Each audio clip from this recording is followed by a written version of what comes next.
Welcome, dear listeners, to a journey through time and the human heart. Today we will meet Yosephina, a woman who teaches us that true love can be born even from the most painful sacrifice. In an era when women had little voice, she found strength to change not only her own destiny, but that of everyone around her. A story of dignity, courage, and redemption that still echoes in our hearts today. Tell me in the comments, from which city are you watching? I would love to know where our listeners are scattered around the world. If this story touches your hearts as it touched mine, don't forget to subscribe to the channel and leave that loving like. It helps me so much to continue bringing these special narratives to you. Querencia del Valle, Mexico, year 1851. In the Golden Valley, where mountains embrace the horizon and the wind carries ancient stories, begins a saga of love born from the purest surrender. The dawn of May had arrived cold and grey over Querencia del Valle, as if the very heavens sensed the storm that was about to break over the Ramos household. Yosephina awakened with a heavy heart, a strange sensation that had accompanied her for days, as if something invisible whispered warnings in her ears. She descended the wooden stairs that creaked under her bare feet, the thin fabric of her nightgown brushing softly against her legs. The house was too silent, that heavy silence that precedes tragedies, when even the walls seemed to hold their breath. It was then that she saw the letter left on the kitchen table, sealed with the red wax her father used only on solemn occasions. With trembling hands, she broke the seal and read the words that would change her life forever. My dear daughter, when you read this letter, I will already be far away. The debts have consumed me. I cannot face the dishonor. Protect Amparo. Forgive me. The paper slipped from her hands like a dry leaf carried by the wind. Don Evaristo Ramos had fled in the dead of night, leaving behind not only his daughters, but a trail of debts that would soon come to collect the cruelest price a family could pay. When the debt collectors arrived 3 days later, they brought with them the smell of greed and gazes that stripped the soul bare. The leader, a man with dark mustaches and a cruel smile, examined Amparo as if she were precious merchandise. "The girl will serve very well to settle the father's debts," he said, with a coldness that froze Josefina's blood. It was in that moment that she understood there was only one path to save her younger sister, a path that would require of her the most absolute sacrifice a woman can make, to give herself in marriage to the most powerful and feared man in the valley. But like a flower that grows between stones, Josefina would find strength exactly where there seemed to be no hope. The arrival at San Esteban, Hacienda. San Esteban rose like a white stone fortress against the infinite horizon, its high walls guarding secrets that time had buried in its shadowy corridors. Yosephina firmly held the reins of her mount, trying to contain the trembling in her hands as she approached the wrought iron gates that seemed like the teeth of some slumbering creature. Don Sebastian Villanueva received her in the main courtyard, an imposing figure dressed in black, with eyes that seemed to have forgotten how to shine. At 34 years old, he carried the weight of tragedies that had transformed his heart to stone. When Josefina dismounted from her horse, he did not offer his hand to help her. He was a man who had lost the capacity for gentle gestures. "Señorita Ramos," he said, his voice echoing in the courtyard like the sound of a distant bell, "I understand you have come to propose an agreement." Josefina raised her chin, letting the dignity she had inherited from her mother speak through her eyes. "I have come to offer my hand in marriage, in exchange for the forgiveness of my father's debts and the protection of my sister." The silence that followed was filled only by the whisper of wind through the leaves of the lemon trees that grew in the courtyard. Sebastian studied her with the same attention a merchant devotes to a rare jewel, searching for hidden flaws. "And what guarantees me that you won't flee like your father?" The question cut through the air like a sharp blade. "My word," Josefina replied simply, and there was something in the way she said it that made Sebastian realize he was before a woman different from all he had known. The agreement was sealed without touches, without promises of affection, only with a nod that would echo through the years as the first step of a journey that neither could imagine. The first days at Hacienda San Esteban passed like a melancholy dance between shadows and echoes. Yosephina discovered that she had married not just a man, but an entire house of unresolved mourning. Each corridor whispered stories of lost happiness. Each room guarded the memory of laughter that would never return. Doña Bernardina, The 52-year-old housekeeper, who commanded the house with a firm hand and secretly compassionate heart, established the rules with the precision of one who had dedicated her life to maintaining order amid her master's emotional chaos. "The Senora must not enter the north wing," she said while showing the chambers that now belonged to Yosephina. "Don Sebastian dines at 8 o'clock sharp and does not appreciate conversation during meals. On Sundays, he rides alone to the chapel on the hill." Yosephina listened to each word as if they were instructions for navigating an emotional labyrinth. The house was magnificent, spacious rooms with high ceilings, dark wood furniture that gleamed under the light of silver candelabras, Persian rugs that told stories in their colorful weaves. But beneath all this beauty floated a sadness so dense it seemed it could be touched. Meals were rituals of punctual silence. Sebastian sat at the head of the long table, Yosephina to his right, and between them stretched a distance that seemed greater than the entire valley outside. He cut his meat with mechanical precision. She delicately stirred her soup, and the only sound was the tick-tock of the pendulum clock in the corridor. But Yosephina was a woman who had learned to read between the lines of life.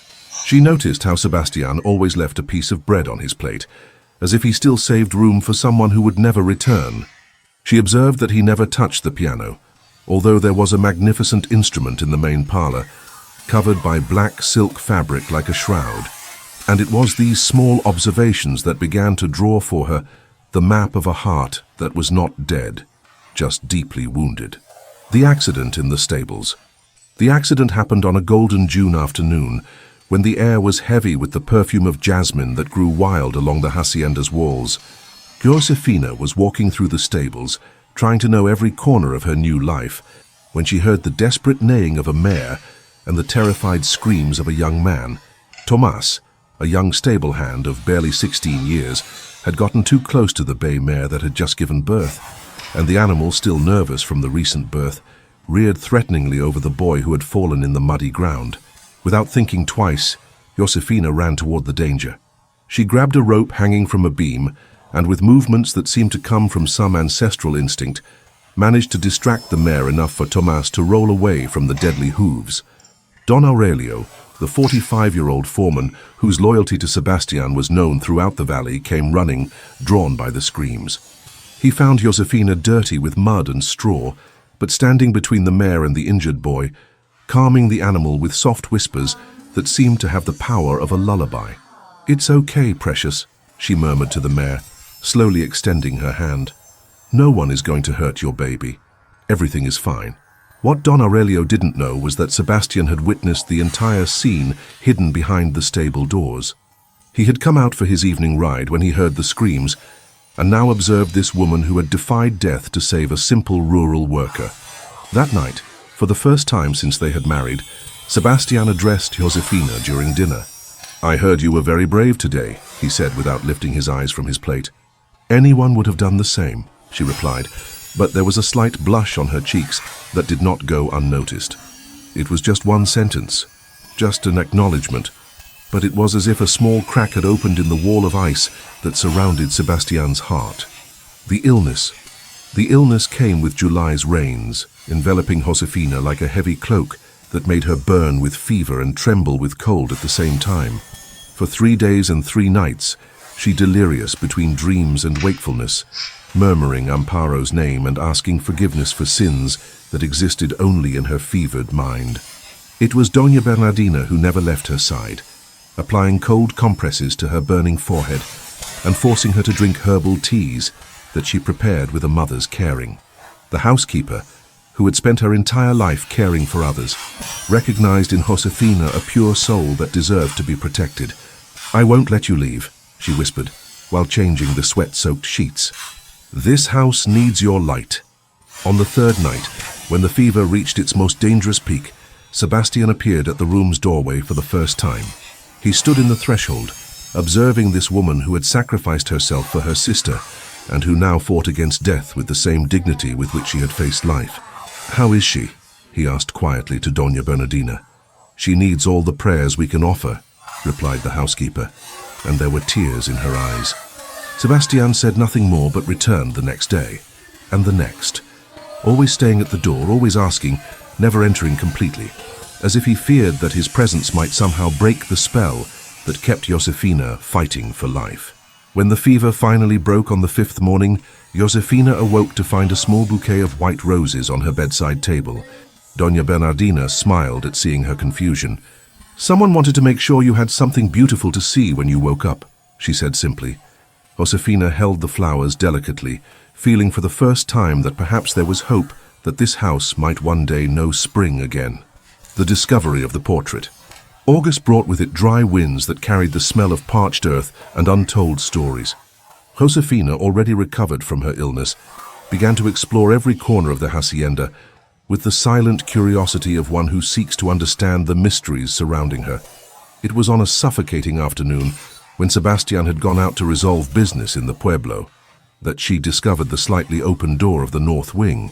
Perhaps a gust of wind had loosened the lock, or perhaps fate itself had decided it was time for some secrets to come to light. The corridor was immersed in golden twilight, points of light dancing through the heavy curtains like small luminous ghosts. And it was there, on the back wall, that Yosephina found the portrait that explained all the sadness of the house. It was an oil painting of a woman of ethereal beauty, dark brown hair gathered in an elegant chignon, eyes that seemed to guard all the secrets of true love. Beside her, a boy of perhaps 8 years with the same dark eyes as his father, but with a smile that radiated the pure joy of childhood. They were my wife, Constanza, and my son, Esteban. Sebastian's voice behind her made her turn quickly, her heart racing not from fear, but from being caught invading the most sacred sanctuary of his pain. "Forgive me," she began to say, but he raised his hand in a gesture that asked for silence. "They died 3 years ago," he continued, approaching the portrait with steps that seemed to carry the weight of 1,000 laments. "In a peasant revolt. I was trying to protect them, take them to safety, but..." His voice broke like glass against stone, and for the first time since they had met, Yosephina saw the man behind the mask of coldness. She saw the pain that kept him awake during the nights, the guilt that made him ride alone to the chapel every Sunday. That was why Esteban always left a piece of bread on his plate, she thought, but said nothing. She just stood there, offering her silent presence as a balm for a wound that had never healed properly. And in that moment, something changed between them. It wasn't love yet, but it was understanding. It was the first stone removed from the wall that separated them. Music in the night.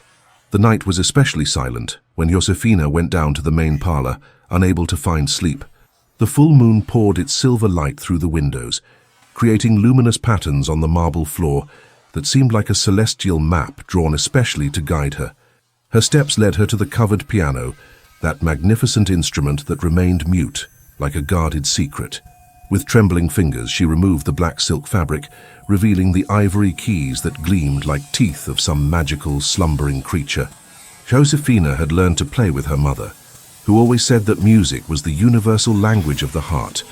She sat on the upholstered bench and, after a moment of hesitation, began to play a soft melody, a lullaby that her mother used to sing when she and Amparo were small. The notes flowed through the corridors of the house like small birds freed from a cage, filling the empty spaces with something that had been forgotten long ago, the presence of true life.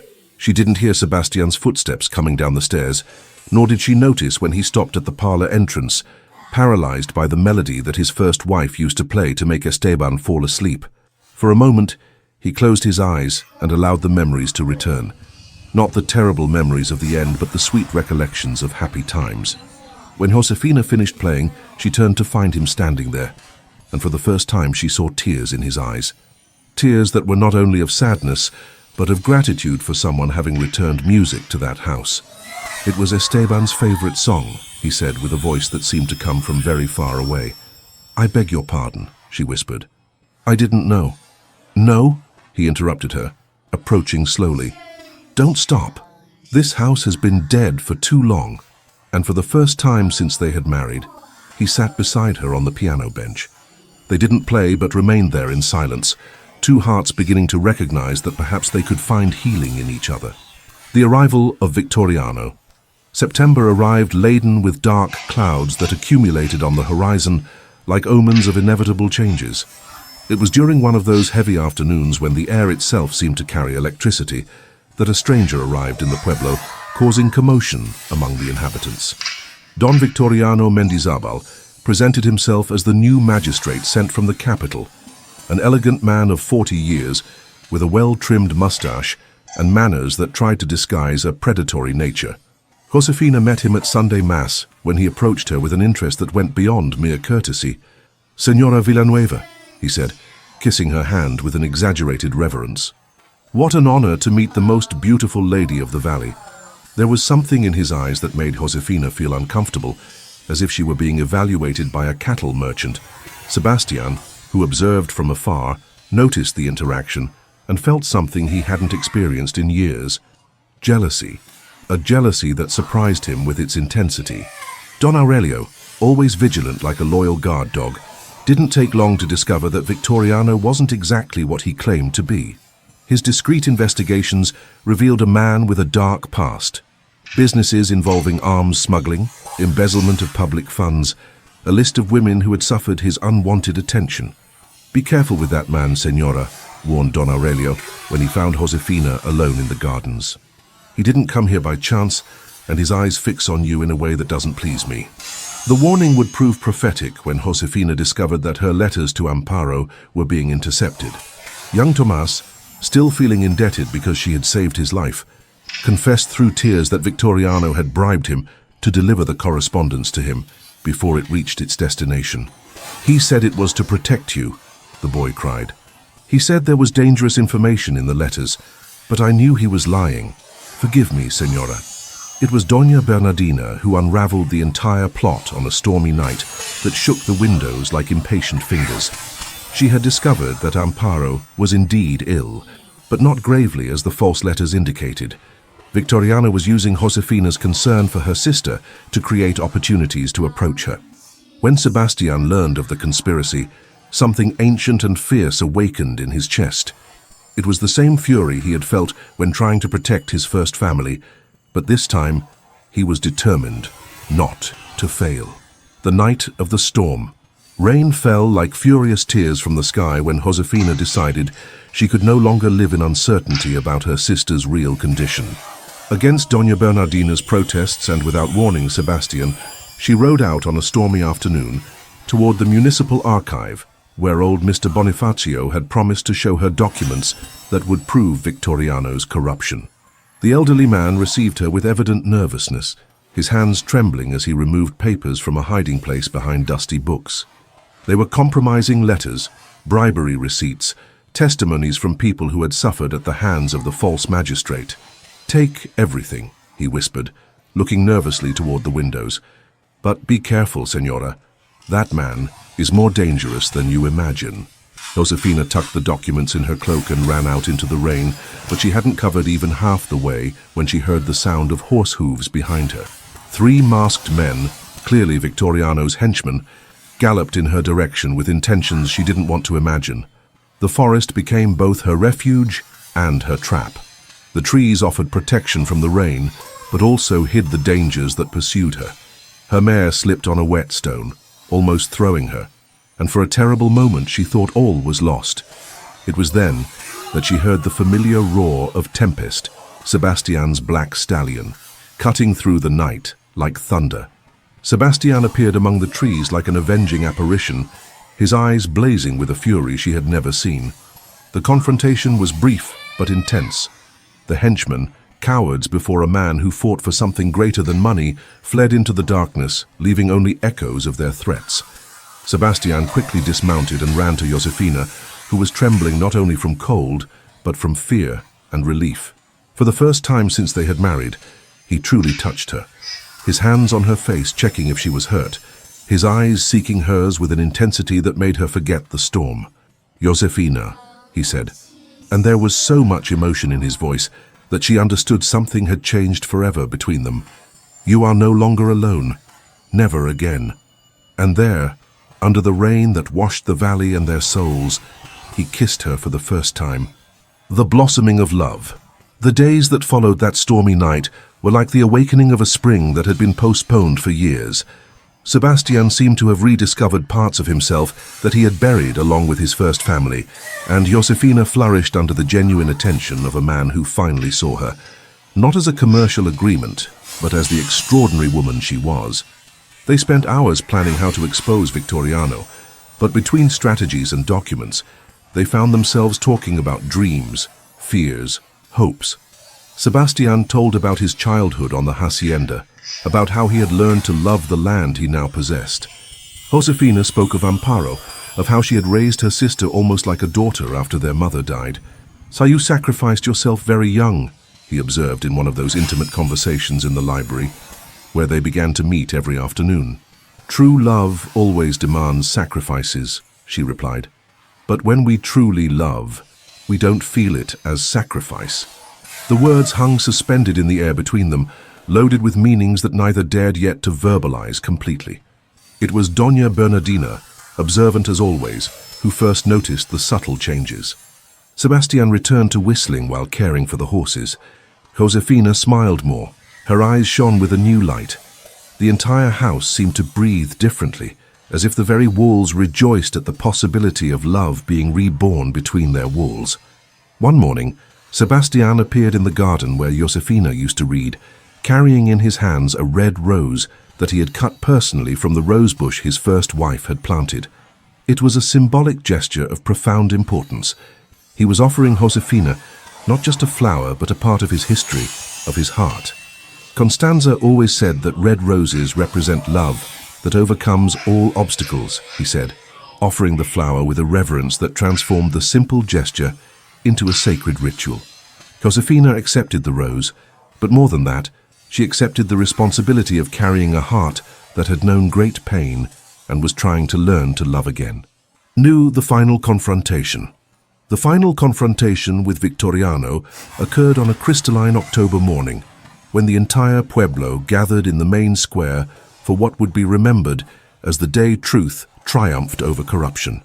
Josefina walked toward the town hall with firm steps, carrying in her hands not only the documents that would prove Victoriano's crimes, but also the dignity of a woman who had learned that her voice had power. Sebastian accompanied her, not as a protector but as a partner who recognized her strength and chose to stand by her side. Don Aurelio and even young Tomas were present, forming a small crowd of people who had decided that justice was worth more than fear. Victoriano awaited them at the town hall with the arrogance of one who believed himself above the law. His eyes gleamed with malice when he saw Josefina enter. "Señora Villanueva," he said with an exaggerated reverence. "What an unexpected pleasure. I hope you have brought more substantial evidence than your previous accusations." "I have exactly what I need," Josefina replied, her voice clear as a church bell echoing through the room full of curious onlookers. One by one, she presented the documents.